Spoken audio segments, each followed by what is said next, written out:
السلام علیکم ورحمۃ اللہ وبرکاتہ۔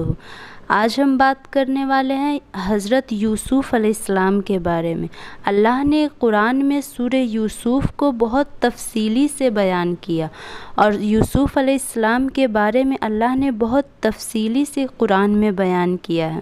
یوسف علیہ السلام جو دنیا کے سب سے خوبصورت انسان تھے، اللہ نے پوری کائنات کا آدھا خوبصورتی کا حصہ ان کو دے رکھا تھا، اور عورت میں سب سے خوبصورت اماں حوا علیہ السلام تھی۔ یوسف علیہ السلام کو ایک خواب آتا ہے، انہوں نے اپنے باپ کو بتایا۔ ان کے والد خواب کی تعبیر جاننے والے تھے۔ انہوں نے کہا کہ اپنے بھائیوں کو نہ بتانا، مجھے ڈر ہے کہ وہ تمہارے خلاف کوئی سازش نہ کر دے، کیونکہ وہ تم سے حسد کرتے ہیں۔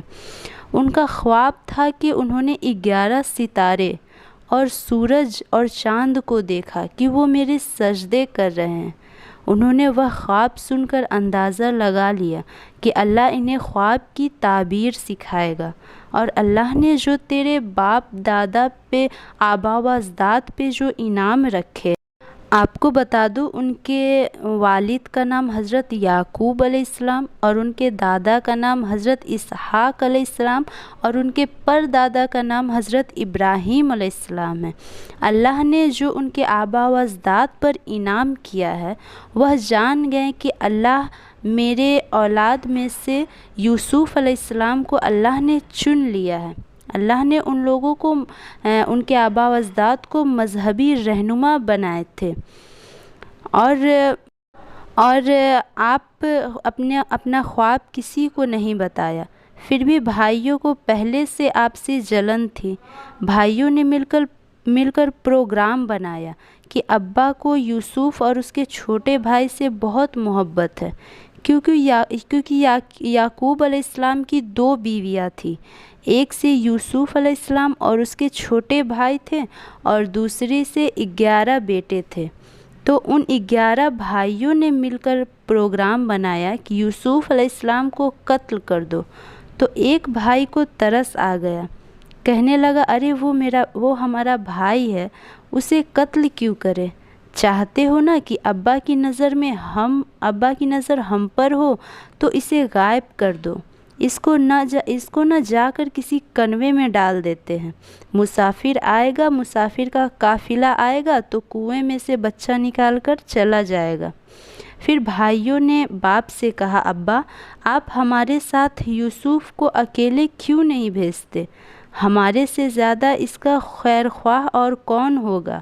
ہم تو اس کے بھائی ہیں، کل ہمارے ساتھ اس کو بھیجے، وہ جنگلوں میں کچھ درختوں کے پھل کھائے گا اور کھیل کود لے گا، اور ہم اس کی حفاظت کرنے والے ہیں۔ یعقوب علیہ السلام نے کہا، مجھے خوف ہے کہ تم اسے لے جاؤ اور کوئی بھیڑیا اسے کھا لے اور تمہیں پتہ ہی نہ چلے، مجھے اس بات کا ڈر ہے۔ تو انہوں نے کہا، ابا ہم اتنے خوبصورت، لمبے چوڑے، طاقتور، ہمارے سامنے اسے بھیڑیا کیسے کھا لے گا؟ اس سے تو ہم سے زیادہ خسارہ اٹھانے والا کوئی نہیں ہوگا۔ ابا نے بھیج دیا، سب لے گئے، اور سب نے اتفاق کر لیا کہ اس کو ایک اندھے کنویں میں ڈال دینا ہے، اور رات میں آئے روتے ہوئے۔ ابا ہم گئے تھے، دوڑ کا مقابلہ کر رہے تھے، اور ہم نے یوسف کو اپنے سامان کے پاس بٹھا دیا کہ بیٹا تم یہاں ہمارے کپڑوں کی حفاظت کرو، بس بھیڑیا کھا گیا۔ رو رہے ہیں، ابا ہمیں پتہ ہے کہ آپ میری بات کا یقین نہیں کرو گے۔ تو ان لوگوں نے جھوٹا خون بھی لے کر چلے آئے، خون لگا ہوا یوسف کا پھٹا ہوا کرتا لے آیا، ابا یہ کرتا بچا ہوا ہے۔ تو یعقوب علیہ السلام نے کہا، نہ بھیڑیا نے نہیں کھایا، تم لوگ اپنے طرف سے کچھ کہانیاں بنا رہے ہو۔ کہنے لگے، میرے پاس صبر کرنے کے علاوہ اور کوئی راستہ نہیں ہے، کیونکہ ان کے ہی بیٹے تھے، ان کے خلاف کوئی قدم بھی نہیں اٹھا سکتے تھے، نہ کیس کر سکتے تھے۔ اور قرآن کہتا ہے کہ ایک قافلہ گزر رہا تھا، انہوں نے کنویں سے پانی نکالنے کے لیے گیا تو دیکھا کہ ایک بچہ تھا اور کہنے لگا ارے ارے خوشخبری ہے، اس میں تو بچہ ہے۔